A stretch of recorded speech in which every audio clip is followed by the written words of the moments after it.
Come get to know your girl. There's a lot going on in her world. There's enough for you to get a view of everything that's Keda's Brew. From health, beauty, food, and crypto, these are the things you'll get to know. So come find the brew that's right for you, and you'll know what to do. Come get to know your girl. There's a lot going on in her world. There's enough for you to get a view of everything that's Keda's Brew. Keda's Brew will change your perspective, give you food for thought in the right direction, show you things to move the scale and help you out with every detail. Keda's Brew will change your perspective, give you food for thought in the right direction, show you things to move the scale and help you out with every detail. Come on, get to know your girl. Come on, get to Come on, get to know your girl.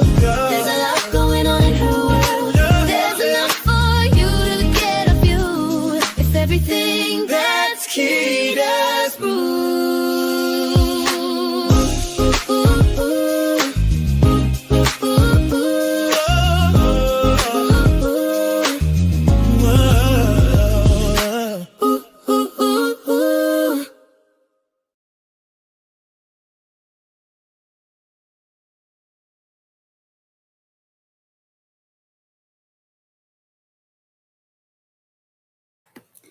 Welcome to Keda's Brew TV. I'm your girl, Keda, and we are here to do some crypto updates this evening. Oh my goodness, what a week has been going on for sure. We have seen the markets dip quite a bit. Bitcoin has been under $90,000. And this is amid a lot of volatility. Based around, just analysis, not really having a great performance, interest rates, and things of that nature. And I've been seeing a lot of different types of sentiment when it comes to this market being down.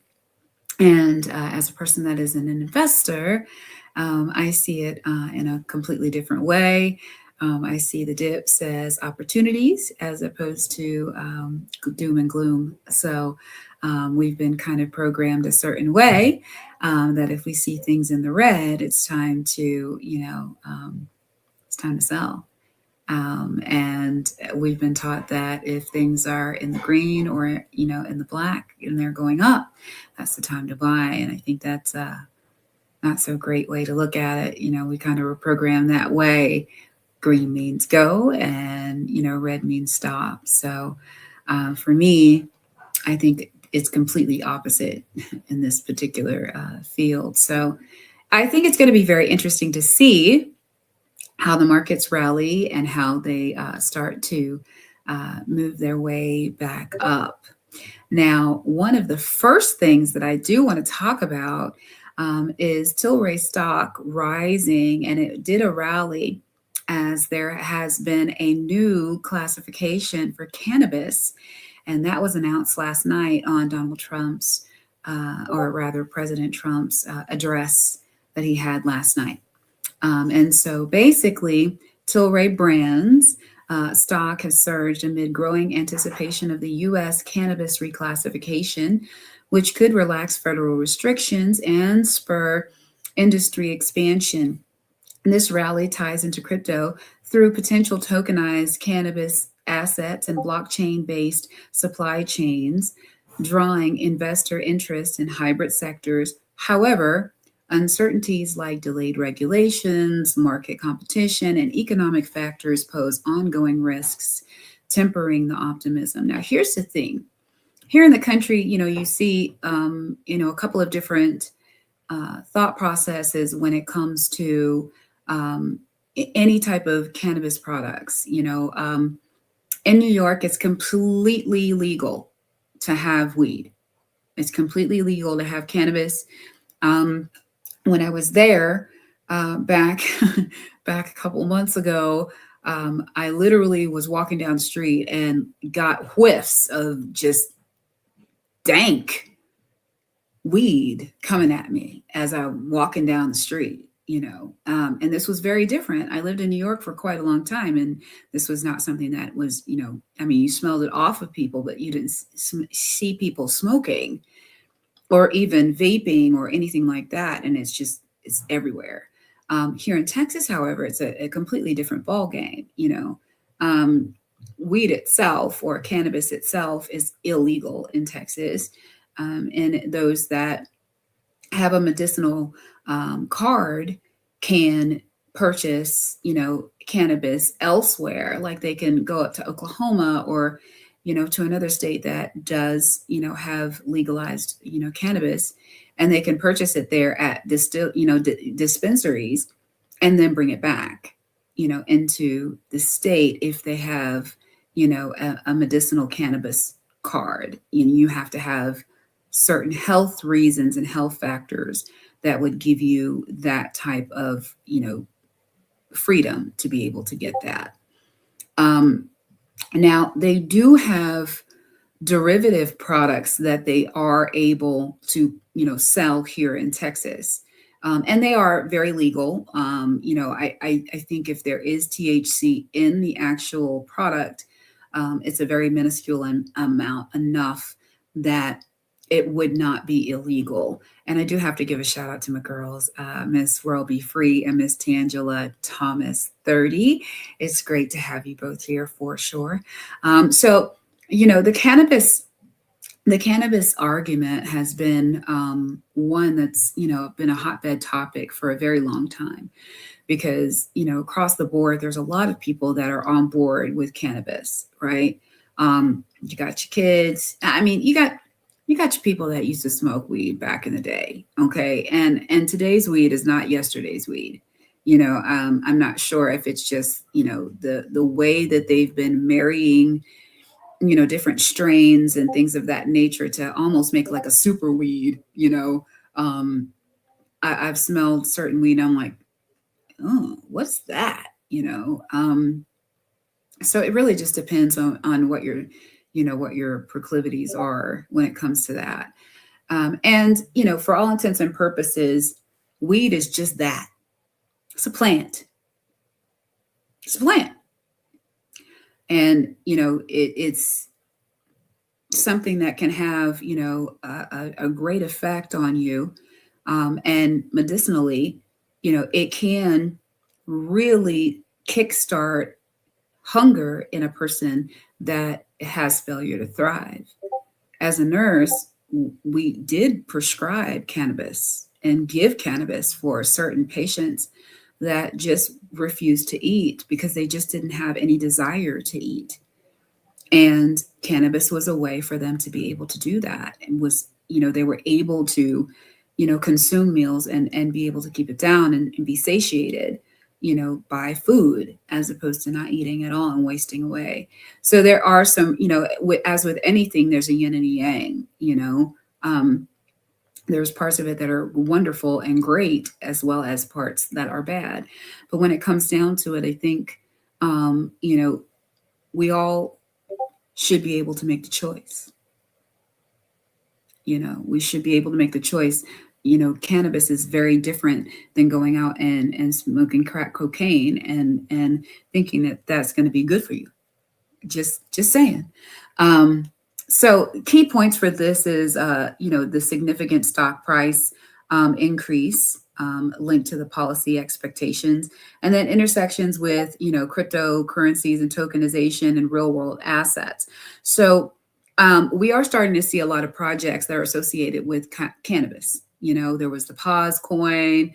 There's, potheads, buzzies, all kinds of different things of that nature, that are associated with digital assets and cryptocurrencies, but also connected to cannabis.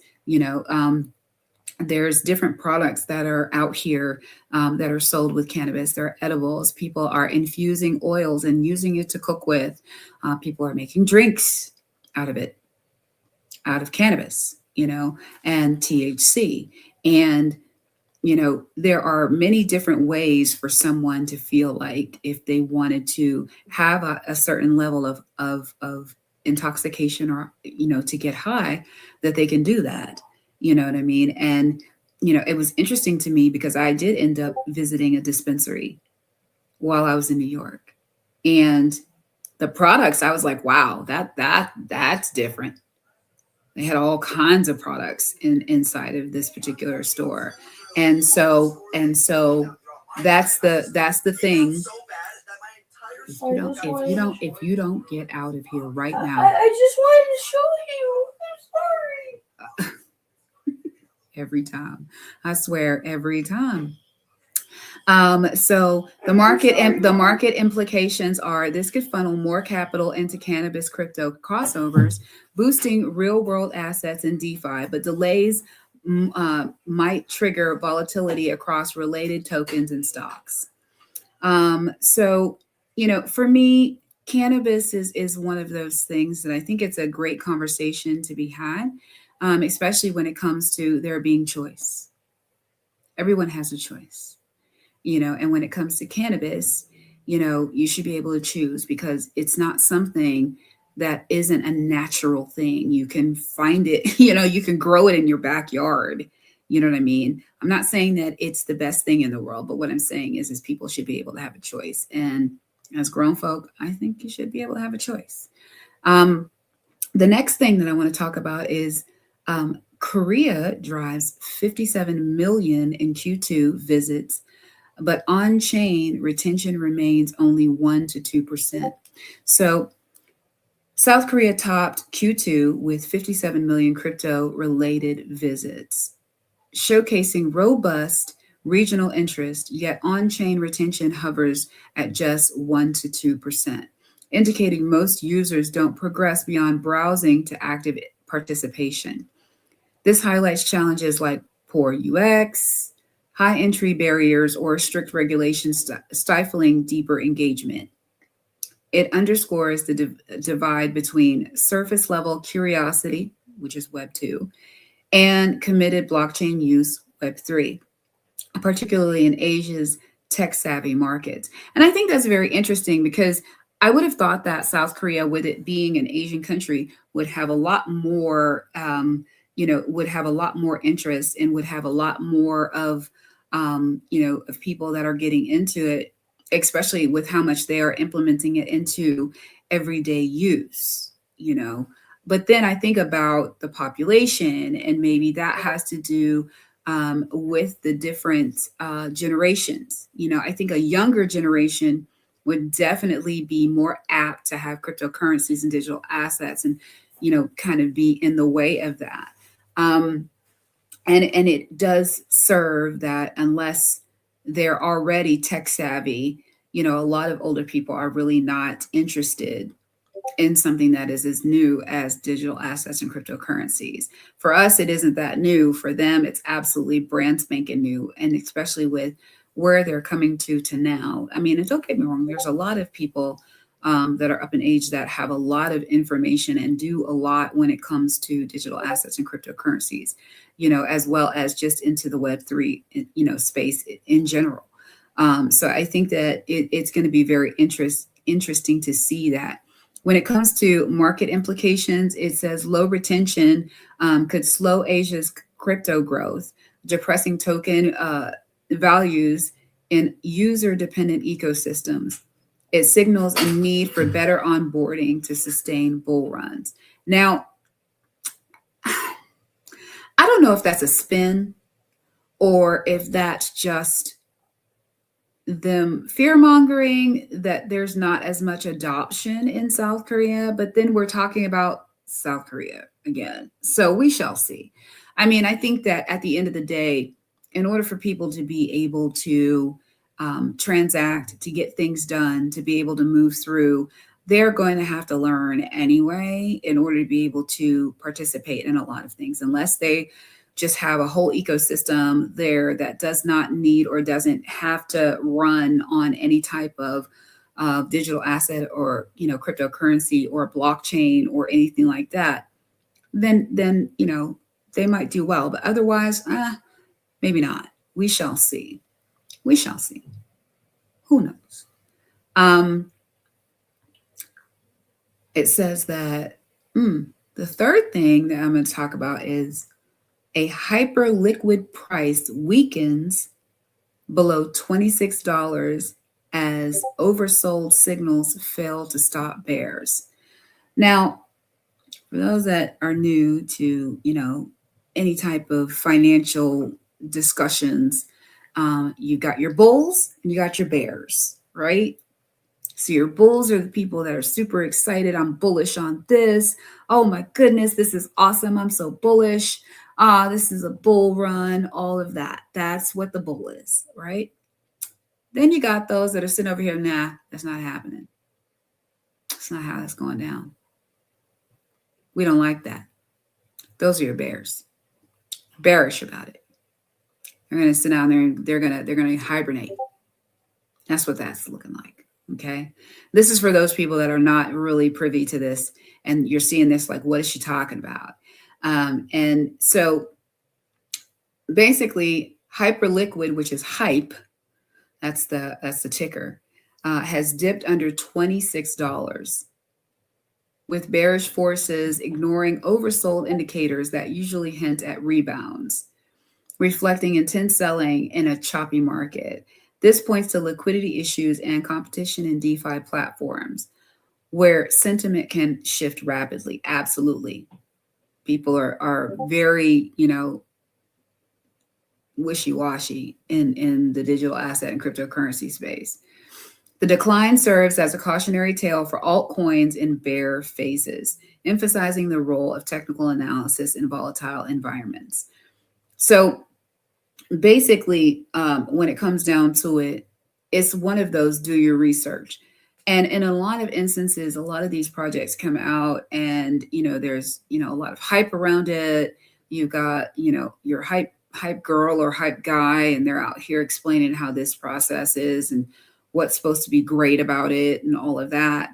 And then, the glare and, the shininess of everything wears off, and then you get to see who are the real investors, who's really out here, who's really in this because they really believe in the project or they really see the utility in the project. And it's very possible that, that could be true or it could be not. You know what I mean? It could be a great project, great tech, all kinds of things of that nature, but still hasn't had a foothold in the market. You know what I mean? So, and not to mention the markets are down.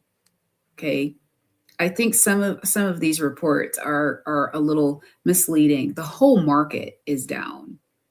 There's definitely fear and uncertainty right now across the board. We're going into the end of the year. A lot of people are uncertain. There's been all kinds of hype talking about, oh, we're supposed to be at this, a certain amount of trillions of dollars market cap for the entire ecosystem and all of that. And, we're supposed to have, this amount of money into this particular token by the end of the year and all of that stuff. None of these people know that.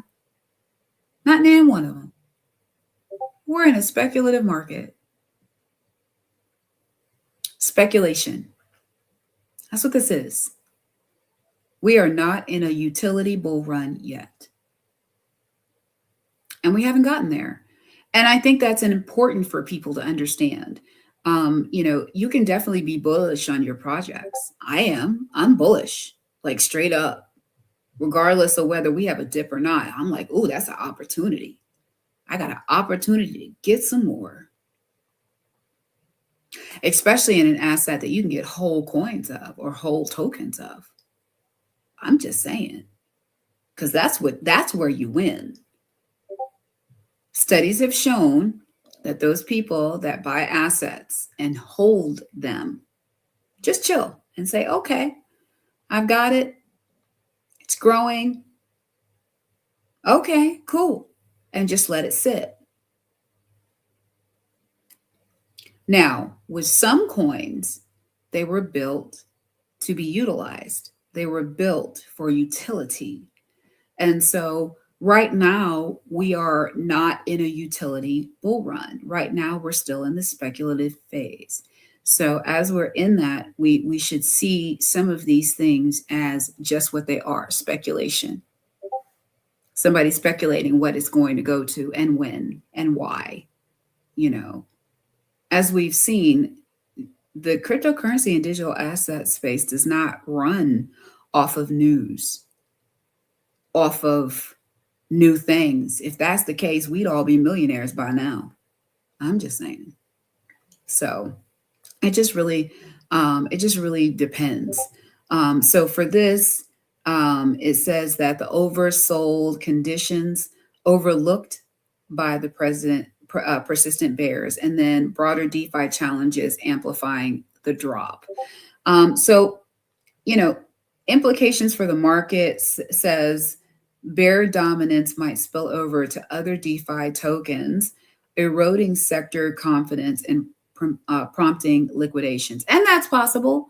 I mean, that is possible because, people that are in this space and are out here investing, they're very emotional.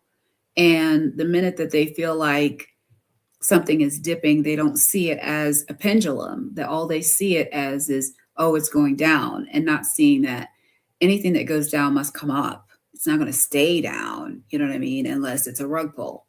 If it's a rug pull, it very well may stay down, you know what I mean, and that's a whole nother conversation. But just because it's a regular market swing does not necessarily mean that it's going to continue to stay down. So that's kind of the thing for that. In keeping with the same sentiment, this here talks about H bar, and it's one of my faves. I love H bar. And it says that H bar price targets a new yearly low with bearish momentum continuing. Now, I don't know about this. Okay. I think that all of these sentiments are very contingent upon the fact that the market is low right now. Earlier today, I was in Stone's Coffee and Crypto show, and Thursdays are the days that H bar will come in and kind of cross pollinate and communicate with each other.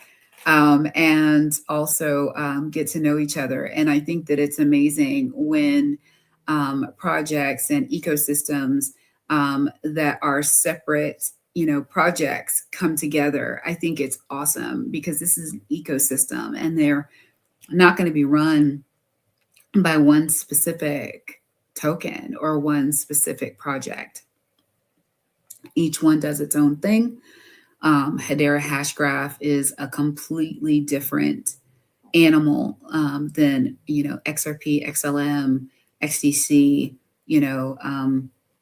Solana. It's very different. Okay, has a whole different system. It's not even like a normal blockchain, and because of that, for us over on we know about H bar because a lot of us that are in like the XRPL are also into, H bar, but the actual Web3 community is very robust within the H bar community. I mean, very robust. They have NFTs and they have different tokens that are built, and they have, different games and gaming communities, all kinds of different things. And I'm almost certain that they also have, like live streaming and things of that nature, as well as like gaming, and I mean across the board, just the same way as XRP does, same way. And so it just makes sense that these particular projects align, and because it's not about competition. H bar does something completely different than what the XRPL and XRP does. Actually, they work in tandem to me. So I think it's very important for us to, really kind of take some of this news with a grain of salt. Actually, a lot of this news with a grain of salt. And so one of the things it says is that it's approaching a new yearly low and sustained selling without reversal signs. So we'll see. To me, I just think this is another buying opportunity for H bar. And I'm looking for it to go back down towards where it was before, because I remember when H bar was, like 8 cents, 8 cents a coin. Yeah, that kind of thing. So I'm not complaining. I'm not complaining at the fact that it's kind of dipped a little bit. This is kind of good. I'll take it. Um, Now, okay, we're going to go here. Will Bitcoin price rise or fall after the BOJ rate decision of December 19th? We will see. It says the Bank of Japan rate decision tomorrow, December 19th, could sway Bitcoin's path, with dovish moves potentially lifting prices via the yen inflows or hawkish ones sparking declines. Past events show how Asian monetary policies influence global crypto liquidity, especially in derivatives markets. And I think that's important for those of us that are in the XRP community. We do know that the end goal for Ripple and XRP are derivatives. So I think it's really important to kind of at least know how that's moving, how derivatives will move the market. And it says this highlights Bitcoin's sensitivity to macroeconomic cues beyond US Fed actions. So I think it's going to be very interesting to see what happens with the Bank of Japan. And this is alerting me to be very cognizant of what that conversation will look like tomorrow, and how that might affect the market. I don't like to really think that news really affects the market as much, especially not in the cryptocurrency and digital asset space. Now, it may definitely affect stock markets and in turn then affect the cryptocurrency and digital asset space. We'll see. We shall see. It says a positive outcome might push BTC towards 100,000 because it has dipped below $100,000, while negative could reinforce sub $90,000 consolidation, impacting global positioning. And that is very true. Bitcoin has soared up to $120,000 per coin at one point, and now is currently under 90,000. So, I know that, to some people that conversation is something that they wouldn't even normally have anyway, about something that costs $120,000 a coin, or even $90,000 a coin. So I think that it is a very interesting thing to discuss, because at the end of the day, Bitcoin is a store of value, and in some ways legitimizes the entire ecosystem, regardless of whether or not it's utilized on a daily basis for transactions or not. It is considered to be a store of value. So I think it's very important to understand that aspect of it, and we shall see, just what that looks like. It says, the next one says that Ethereum price loses $3,000 psychological support. So that means that Ethereum has gone under $3,000. Okay. Now, for those of you that are like, dang, is it $3,000? Not anymore. And not for nothing. I was around when I saw Ethereum go down below $1,000. And yeah, that was interesting. That was very interesting to see. It says that Ethereum has slipped below critical $3,000 mark, eroding psychological support and heightening fears of widespread selling capitulation. This break could activate stop loss orders. Very true.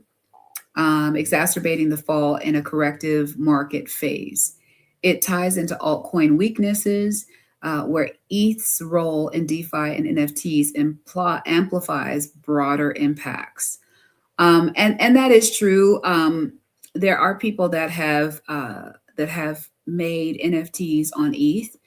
And when it comes down to pricing and being able to afford starting an NFT project or something like that, the price of the actual fees are important. And one of the sources of contention when it comes to Ethereum is are the actual fees that are associated with transacting with it.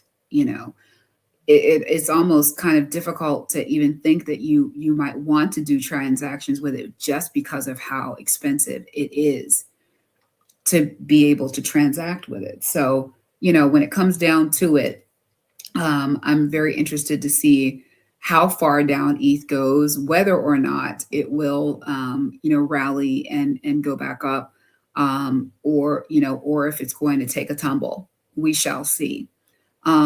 There is, definitely, again, the risk of elevated risk of mass capitulation. And then it ties to sentiment driven correction. So, I mean, this is kind of what we're seeing across the board as we're going through the different news that's coming through. Is just, this sentiment of everything is going down. So, that speculation aspect of it is causing people to put in lower orders, as well as try to, to even time the market. Some people are looking at it as buying opportunities, as they should. You know what I mean? They definitely should. And so from that vantage point, I don't think that it's a negative thing. I think it's just a thing at this point. Let's see. Bitcoin miners face fresh Chinese crackdowns as Xinjiang shutdown cuts hash rate 8%. So if you're thinking about the hash rate, a hash rate, and I'm going to look that up because I want to be able to give you good information on what a hash rate is. And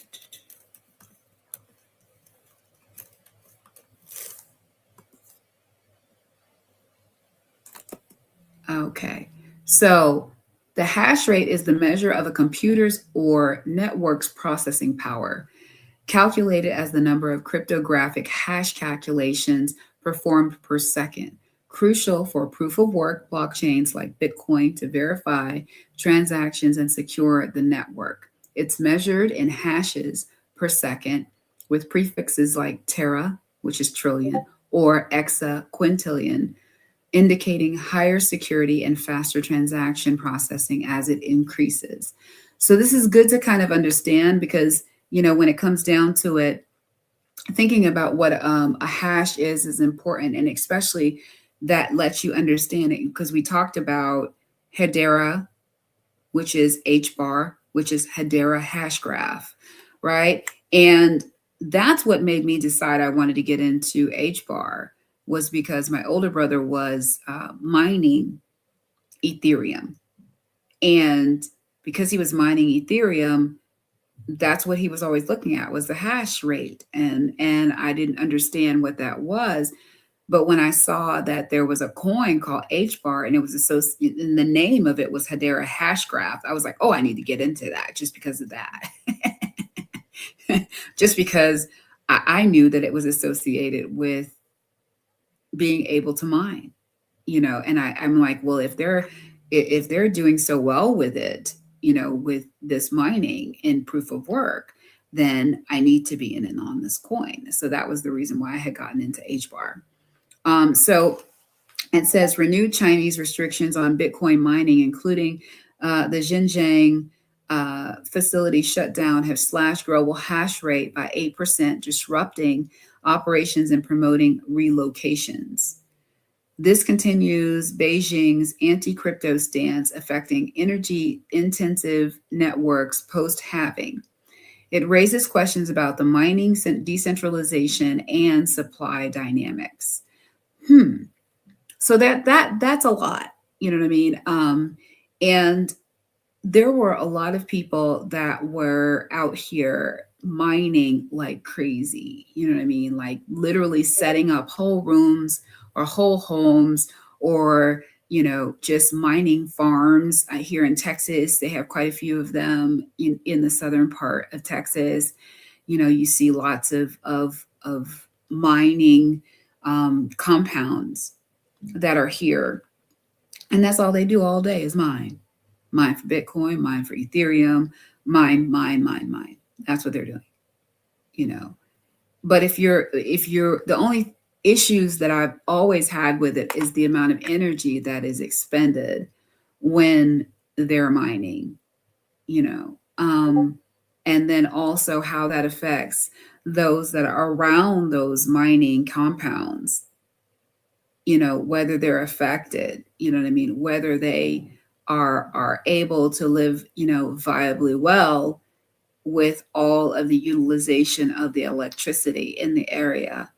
um, and if there's any issues with health that are associated with that would be my concern and my thought process concerning that. Does anyone have any questions? I know there's 5 people in here, and I'm not taking that nowhere. I think that's a great thing. I like a small group of folks. It's always a cool thing. I'm glad that you all are rocking out with me tonight, because this is a great this is great content in the sense of just being able to just discuss these things and also to work through them in my brain. So I thank you all for being here for sure. Um, says Monero Bulls I 80% plus rally as 2-year parabolic trend nears all-time highs. So it's Monero, which is XMR, is a 2-year parabolic uptrend nearing record highs, with bulls forecasting over 80% gains driven by rising privacy demands. Strong technicals position it as a go-to for anonymity-focused users amid increasing surveillance. This bucks altcoin trends, emphasizing privacy coins' niche appeal. I'm going to look up Monero because this is the first I'm hearing of Monero.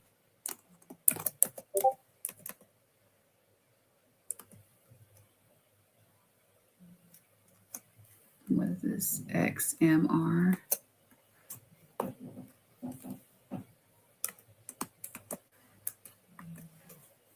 Okay. Okay.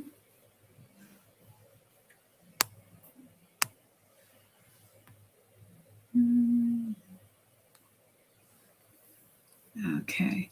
So let's see. It says Monero is a blockchain based cryptocurrency which is private, untraceable, fungible, and decentralized. The protocol is open source and based on CryptoNote V2, version 2, a concept described in a 2013 white paper authored by Nicholas van Saberhagen.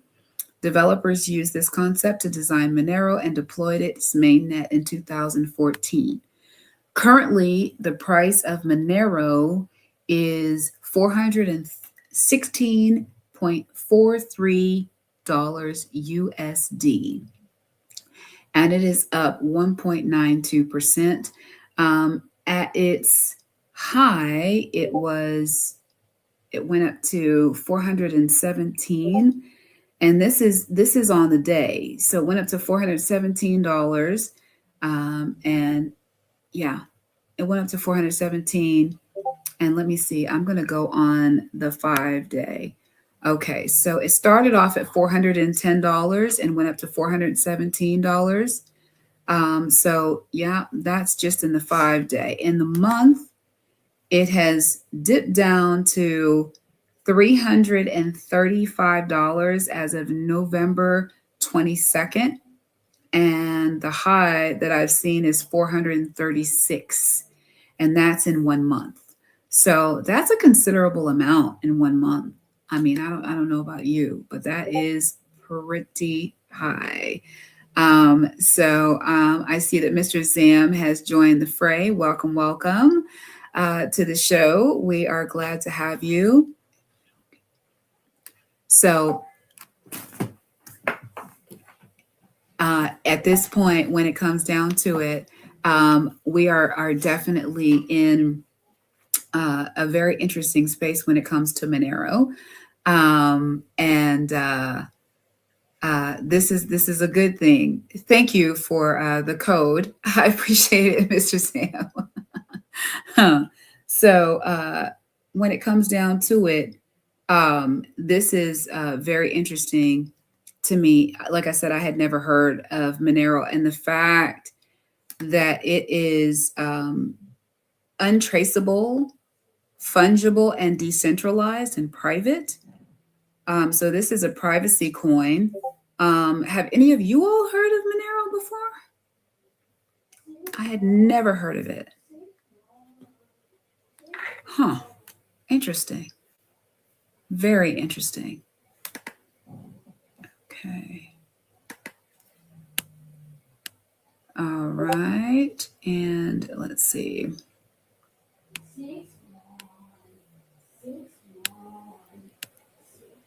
So I don't even want to bring this one up.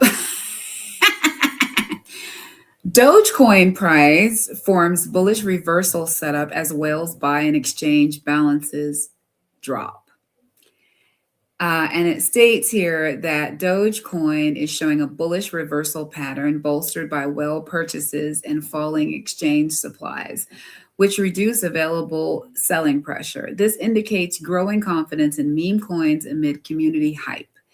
It contrasts what broader market dips. It contrasts with broader market dips, showcasing Doge's resilience through social momentum. Here's the thing, and this is interesting because there was a conversation that was had concerning uh, this. Oh wait, I see some interesting things concerning Monero. Oh yes, it does say that Monero has been around for a while because it said the white paper was from 2013. So yes, it has been around for a while. And at 400 and when I looked at it, the price was $416 and change. So that means that it has gone through the ringer, it has gone up, all kinds of things of that nature. So I do see that. But I do think that it's interesting that I didn't know much about this particular coin, but again, it's a privacy coin, so we shall see. When it comes to this particular discussion concerning Dogecoin, um, I've heard that people have said that when it comes to the XRPL, one of the things that makes the XRPL and XRP such a great token and ecosystem is the community, right? And the reason why the community is important is because what it does is it basically says that there's a intrinsic mimetic property to the XRP community and the XRPL. And that means that we hype it up and we believe the narrative. So because we believe the narratives, that there isn't any real, utility in XRP. I don't believe that. I know what I hold. I know what it does. I know why it's doing what it's doing. I know why it's positioned the way that it is, why, it was litigated against. I get it. I do. Now, am I out here to argue about it and try to convince everybody about it? Not so much. I know what I know, and I'm very straightforward in my thought processes. Do I believe that Ripple is a complete angel? Of course not. They're a business, and they're about their bottom line, just like every other business, and I can't be mad at that. And I think everybody associated is there for that end goal, right? Now, when it comes to situations like Dogecoin, I think that Dogecoin has had so many things in its pocket. You had Elon Musk, right? And he was going on Saturday Night Live and talking about Doge is best, and then he decides when he goes into his appointed kind of position in the government, They strategically name his sector the Doge agency. It's not lost on me. You just decided to, hey, we're going to use this and we're going to run with it regardless of what. So um at the end of the day, I just think it's just really good to have a clear head and just an even way of looking at it. At the end of the day, if you're an investor and you're going to invest in something, do that, invest in it. Don't use it like a casino. You know what I mean? Set it, forget it. When people purchase, or when people go into a 401k, stuff gets taken out of their check, it's sent to 401k. No one thinks about it. People aren't going to an exchange to see, what their, 401k looks like. They set it and they forget it. They feed into it, and if they let it sit long enough, it produces for them. You know what I mean? So we shall see how that works itself out. I don't, agree or disagree when it comes down to it. I just look at it as, I think that a lot of people do not look at digital assets and cryptocurrencies as a actual investment like they would a piece of land or a piece of art or something like that nature. And I just find that sad that people don't treat it that way. You know what I mean? Because it is an investment. You know what I mean? At the end of the day, and it's been proven that those that when it comes to these investments are people that invest and hold their investments. Those that hold and then leverage against the assets that they're holding. That is the way. You know what I mean? That's the way that people have lived their lives and won on many occasions. And wow, I've been talking for like 46 minutes. Go figure. So, for me, I just I kind of take a thought process when I'm seeing those types of sentiments, because I don't necessarily subscribe to those. I think I'm a little bit more level headed with it, and a little less emotional when it comes to that. Don't forget to like and subscribe and share out this space. I mean, we're almost at the end. Don't forget to do that, because, people need this information. People need a dose of reality. Sometimes, you know, it's like that, you know. And so I hope that everybody is really getting ready for Christmas. Christmas is next week, and you know, I'm not gonna say I'm ready. I'm not. I'm not ready, but I hope you all are. I hope you all are excited for the holidays, seeing friends and family and all of that. I also hope that you all will also look after those that have lost folks, and check in on them, make sure they're okay, make sure they're not, kind of holding themselves up and, and not interacting, you know. It might go a very long way for them to be seen and heard. I think that would be really a good thing, and a way to kind of show some grace and give grace. Um, Also, yeah, what's going on with y'all? Talk to me. I'm reading this chat. I'm reading this chat. Y'all are normally talking to each other, all kinds of things like that. What's been going down?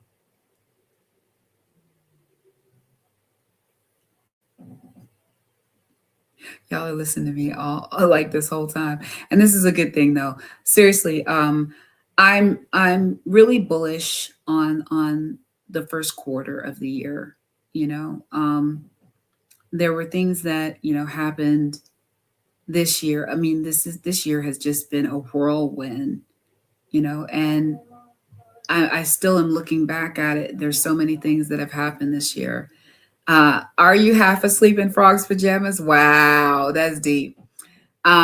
Because we actually read Half Asleep in Frog's Pajamas on Tuesday night. And that's what's up for sure. And I appreciate the reference. Um, but this year has been very interesting. Lots has happened since the beginning of the year.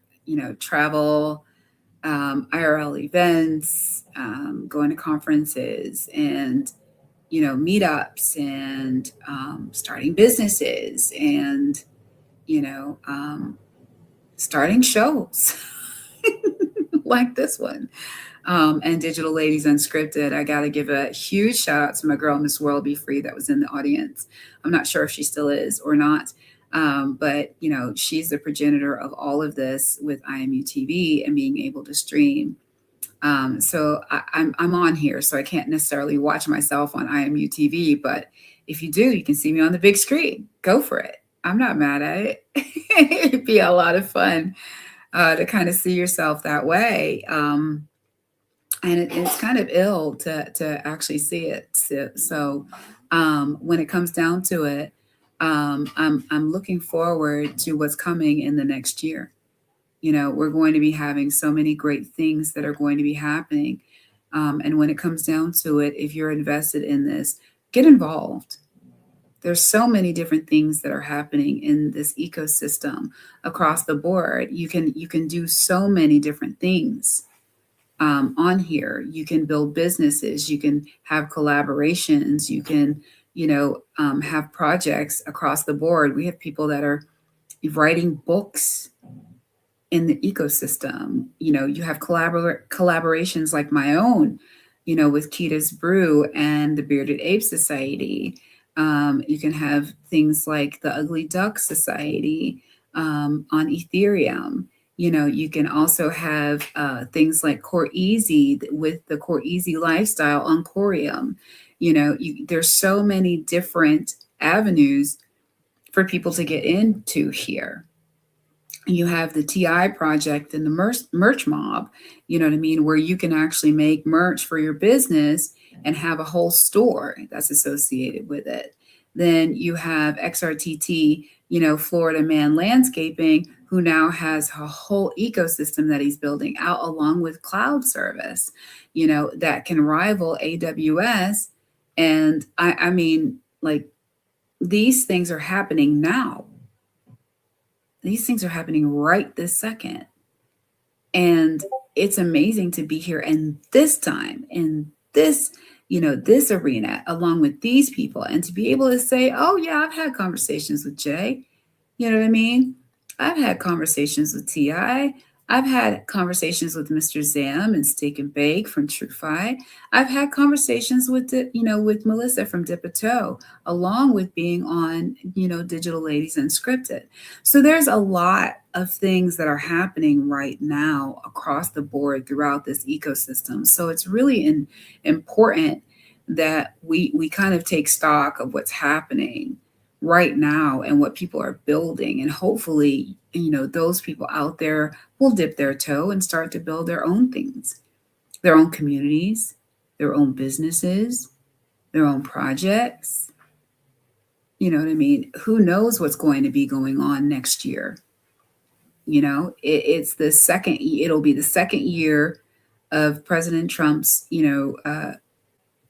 presidential term, and we will see what's coming. You know what I mean? I'm not going to say that everything that he said that he's going to do has happened, but he's got 4 years to do it, and I'm trying to be hopeful. I'm trying to continue to be hopeful, and I'm hoping that everybody else will. And also seek the truth. Seek the truth in what's being told to you, as opposed to what's being shown to you.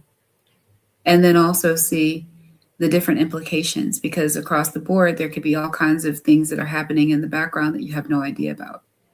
So I'm super excited to see what's coming in the pipeline throughout the next couple of months. The first quarter is going to be very interesting in 2026. We got some really cool trips coming up, especially the one in January. So that'll be amazing. And it'll be a great place to, commune with the people in the ecosystem and my magical internet friends. and to be able to make some memories, which is great. And so, from this vantage point, I am super excited for that, and I love my son. He is really trying to get my attention right now. Really, really trying to get my attention right now. I see how this is going. But at this point, I've got like 5 minutes left. Please make sure that you like, subscribe, and all of those wonderful things. And also, don't forget that there's so much more coming up. We do have tomorrow night the Friday night fiesta with Mr. Steak and Bake Bully, and Mr. Zam and myself will be hosting. And it's a party that goes from like 6 o'clock Eastern until the wee hours of the morning. We've got everything from music, fine art, to to murder mystery and talking about different projects and all of those things. And I got to give a shout out to my son. Thank you for telling me that I need to shout my son out. My son Junior is my heart, and I am super proud of him. And he always loves to come and hang out with me. And it's kind of difficult when I'm here doing a show, because he's used to being able to just come in and say hi, get a hug, and talk to me and tell me everything. So I gotta make sure I hug him up and love him up afterward. I will have a space. I'll go over there and hang out for a little bit, and hopefully you'll come out and hang out with me and talk, and we'll enjoy some time there. It'll be at 10:10 Eastern Standard on the X app, and it's one of those things. This is the time that you really want to make sure that you let your kids know that they're going to be able to find their love and affection from the ones that really love them, so that they don't have to go out and try to find it someplace else. I think that's a really important lesson to learn. And it's one that can be difficult for the parents, not for the kids, for the parents.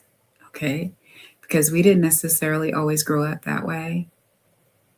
So one of the things that we want to definitely make sure that we're doing is, doing away with generational curses, and my way of doing that is to tell my kids that I love them every single day and hug them every single day and make sure they know that I am proud of them. And I think that they are gifts that were given to me. Actually, I think they chose me. I do. I think, when God was up there like, hey, which parents do you think you want? And my kid said, that one right there, that chick, I like her. So I'll take it. And with that, I want to thank you all for being here, hanging out with me, and all the good things. And I'll see you in the after space. And so I'm signing off. It's your girl, Keda. And I'll see y'all next week on Keda's Brew TV. Have a good night, y'all. Come get to know your girl. There's a lot going on in her world. There's enough for you to get a view of everything that's Keda's Brew. From health, beauty, food, and crypto, these are the things you'll get to know. So come find the brew that's right for you. Then you'll know what to do. Come get to know your girl. There's a lot going on in her world. There's enough for you to get a view of everything that's Keda's Brew. Keda's Brew will change your perspective, Give you food for thought in the right direction. Show you things to move the scale.